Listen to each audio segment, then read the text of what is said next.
o terceiro atributo do Espírito Santo. São 7. 7 características, 7, podemos assim dizer, qualidades de Deus, quando esse habita dentro da pessoa, através do seu Espírito. E hoje nós vamos falar sobre o Espírito do entendimento. Leia conosco.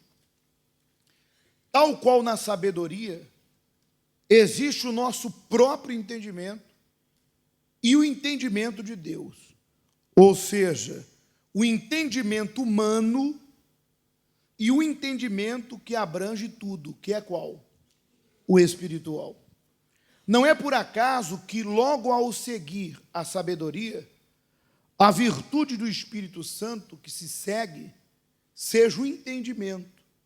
Na verdade, várias passagens bíblicas indicam que a sabedoria e o entendimento andam de mão dadas.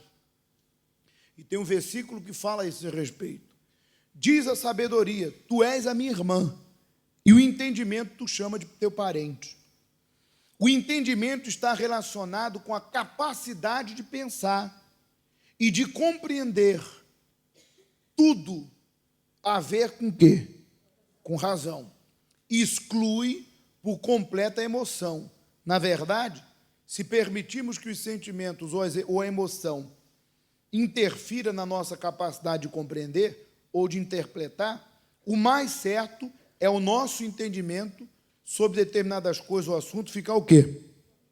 Comprometido. E há um texto bíblico que diz: o longânimo é grande entendimento, mas o de ânimo precipitado exalta o quê? A loucura. Ponto. Deixa eu explicar uma coisa para você. Quando nós chegamos na igreja, o que abre o nosso entendimento? A palavra de Deus. Uma pessoa que começa, a Bíblia diz que a palavra de Deus é luz para o caminho. Quando você compra um telemóvel ou qualquer tipo de eletroeletrônico, o que vem junto com aquele equipamento? Um manual. O manual de instruções. E por que vem o manual de instruções? Pergunta óbvia. Para você saber como usar da melhor maneira e, quando der algum problema, detectar que tipo de problema é e saber o que fazer. Por isso que o manual vem junto. E o ser humano, quando nasce? Cadê o manual? Tem sim, tem. Está aqui, ó. Ensina a criança o caminho que se deve seguir. E quando ela estiver adulta, ela não se desviará. Porque a criança tem que ser instruída por aquele que tem a luz. E aquele que é adulto, Deus diz para seguir os preceitos. Filho meu, não rejeite os meus preceitos. O manual é esse aqui, gente. A pessoa que começa a ler a palavra de Deus, senhor, senhora, não tem como fracassar. Aqui tem solução para o problema interior. Aqui tem solução para o problema financeiro. Aqui tem solução para o problema de saúde. Aqui tem solução para os conflitos familiares. Tudo que é tipo de problema, você resolve aqui, ó, com a fé na palavra de Deus. Aqui tanto tem a promessa, como a orientação, as instruções de Deus, para o casamento, para o pai, para a mãe, para o irmão, para o filho, para tudo, gente. E é onde é que o diabo cega o entendimento das pessoas? A pergunta que eu lhe faço é: hoje, de repente, dentro da igreja você já tem dificuldade para ler a palavra de Deus. O único momento que você ouve uma instrução tal qual você está ouvindo é no momento da pregação da palavra na igreja. Mas o diabo, que é sagaz, astuto, qual o trabalho dele, da serpente? O trabalho do diabo é criar situações e ocupar a pessoa de uma tal maneira que ela não tenha tempo para ouvir a voz de quem? De Deus. Para que ela não tenha tempo de abrir a palavra e dizer assim: Deus, fala comigo, Deus. O que eu tenho que fazer diante desse conflito, diante desse problema? Depois de ler, ela orar e dizer: Deus, me ajuda, meu Deus, a colocar em prática. Tem gente que não tem esse tempo.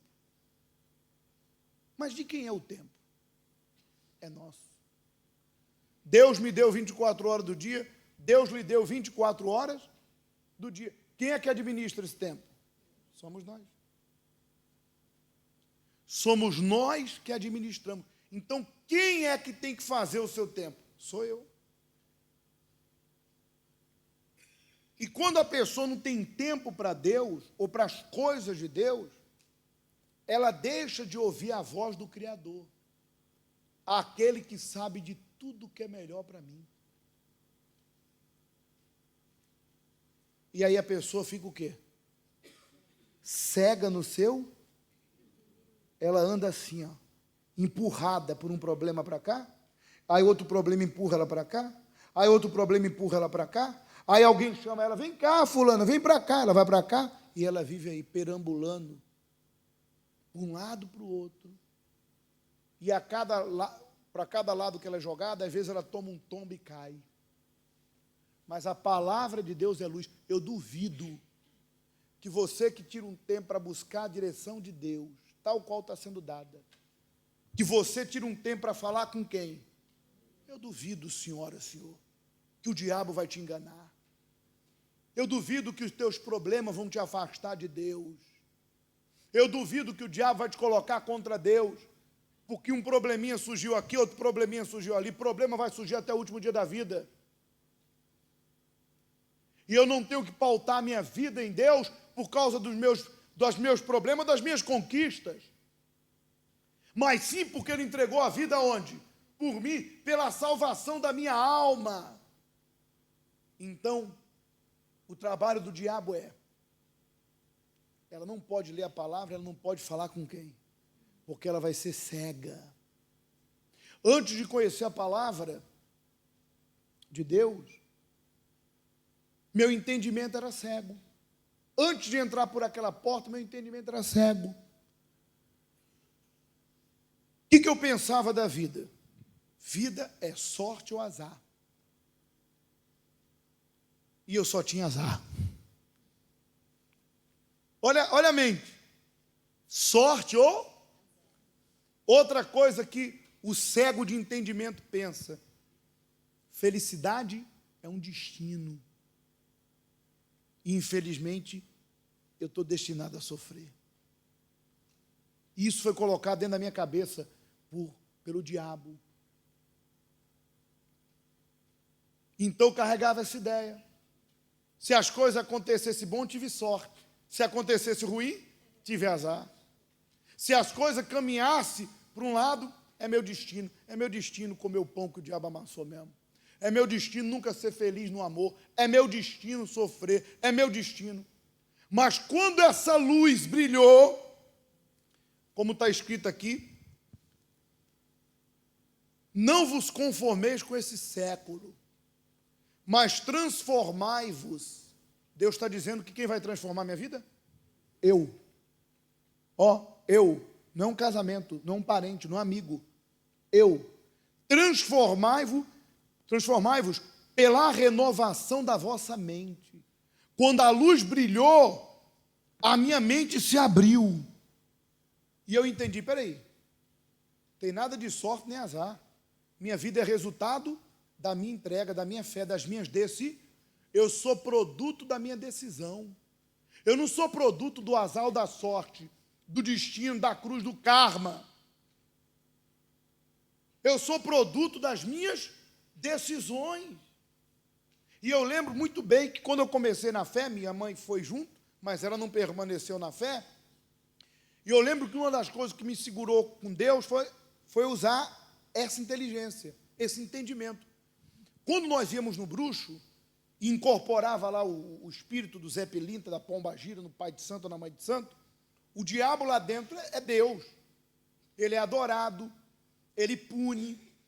O diabo é arrogante. Não tem demônio que fale sutil. O diabo é arrogante, fala, vai trazer isso, se não trouxer aquilo. O diabo é arrogante. E o diabo mandava, as pessoas obedeciam, batiam cabeça, reverenciavam. O diabo dançava, o diabo cantava. Ali dentro ele era rei. E as pessoas tinham medo. E a primeira coisa que eu vi quando eu entrei na igreja foi o pastor pegando um demônio manifestado, o mesmo demônio. Demônio, de joelho. Pumba. Anda de joelho até aqui. E o demônio foi lá de joelho. E eu falei, mas esse aí não é o demônio que lá na macumba, lá no bruxo, fala que arrebenta? E aí eu entendi que todo poder e autoridade foi dado a quem? Ao nome do Senhor Jesus. Ali, começou a se abrir meu entendimento. Falei, miserável do diabo. Agora eu vou me aliar a Deus. Vou fazer uma aliança com o todo. Quero ver quem vai me segurar. Não teve outra. Acabou esse negócio de, nasci para sofrer. Ninguém nasceu para sofrer. Ninguém nasce para ser o que o diabo diz que é. Você que se transforma naquilo que você quer ser. É você quem se transforma no que quer ser. Quer ser fraco? Então você vai agir com fraqueza. Quer viver na miséria? Então você vai agir para viver no mesmo. Porque eu duvido que se você fizer uma aliança com Deus e praticar a palavra dele, se tua história não muda. Então, Deus abre o nosso entendimento. Eu deixo de depender dos outros. A pessoa cega de entendimento, ela depende dos outros. Ela fica esperando por ele. Fica dependendo do pai, da mãe, do namorado, do marido. A pessoa vive dependendo dos outros. E quando a pessoa tem o entendimento de Deus, ela pensa o seguinte: Deus está comigo. E porque Deus está comigo, o que eu fizer vai dar certo. Se ela estiver comigo, amém. Se não tiver, eu vou só. Se ele estiver comigo, amém. Se não tiver, eu vou só. A pessoa, mesmo que ela tenha desilusões, decepções, mesmo que ela se decepcione com coisas e pessoas, ela entende, Deus está comigo. E é assim, sozinho mesmo, que eu vou vencer. O que Deus diz para Amazias, o rei? Vai só que Deus é contigo. Ela deixa de depender de coisas ou pessoas. Então, se ela tem uma decepção, uma desilusão, ela não morre com aquele relacionamento ou com aquela pessoa que morreu. Pelo contrário, ela segue a vida dela. Ela olha para frente. Amém? Porque ela entende, Deus é comigo. Continuando. Vamos lá. Aliás, é no livro de Provérbios onde encontramos os principais obstáculos presentes no ser humano para que o verdadeiro entendimento aconteça. E eles são a insensatez, a infidelidade, a indisciplina, a tolice, a impaciência, a imprudência, a ignorância e o orgulho. O pior é o orgulho. Ou seja, quando a pessoa dá mais importância ao seu entendimento, que é o entendimento humano, torna-se impossível haver lugar para o entendimento que provém de quem? Que é a personificação do próprio entendimento, cuja dimensão nele é imensurável. E aí o versículo do texto sagrado diz: meu é o conselho e a verdadeira sabedoria. Eu sou o entendimento. Minha é o quê? Provérbio 8, 14. Então, para saber a vontade de Deus para a nossa vida, é necessário ter o entendimento, em primeiro lugar, da sua palavra, que é o que acabamos de falar. Como diz nas Escrituras Sagradas. Então lhe abriu o entendimento para que compreenderem as Escrituras. Lucas 24. Mas assim como o Espírito Santo concede o entendimento àqueles que por ele são batizados, o diabo faz o quê? Cega o entendimento daqueles que estão longe de Deus e que ele quer que assim o quê? Permaneça. Se o nosso evangelho, diz a palavra, ainda está encoberto, é para os que se perderem, ou para os que se perdem, que está encoberto. Nos quais o Deus desse século cegou o quê? O entendimento dos incrédulos, para que lhes não resplandeça a luz do evangelho da glória de quem? Deixa eu falar uma coisa para você. Importantíssimo. Quando a pessoa recebe o Espírito de quem? E com ele o Espírito do entende, ela entende uma primeira coisa. Um dia eu estava falando de Jesus para uma jovem, e ela, falei da vida eterna, falei do juízo final, porque ela perguntou sobre o batismo, expliquei que criança não se batiza, que o batismo de criança é antibíblico, mostrei na Bíblia e tal. Aí ela falou assim, eu não acredito. E Deus falou comigo assim, não se preocupa não. Porque entenda, quando você tem o Espírito de Deus, para cada ação há uma reação de Deus. Para cada ação do diabo há uma reação de Deus dentro de você. Deus falou assim, não se preocupa não. Ela não precisa no momento. Quando ela descer no fundo do poço, ela vai deixar de lado o achismo dela e ela vai ter que vir aos meus pés. Acabou.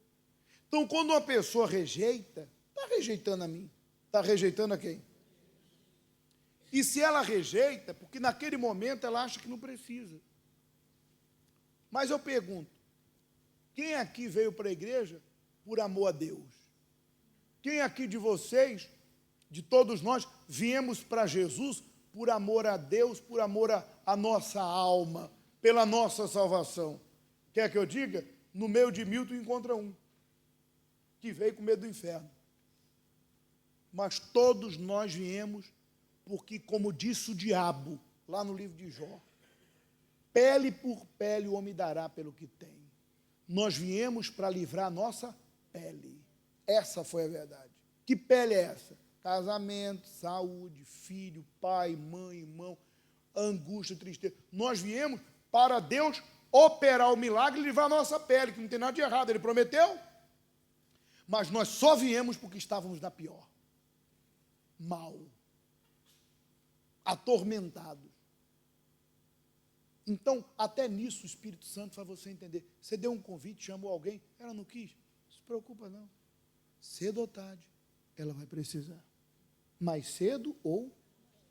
Agora, continuando no entendimento, quando você chega na igreja, o que você tem que fazer?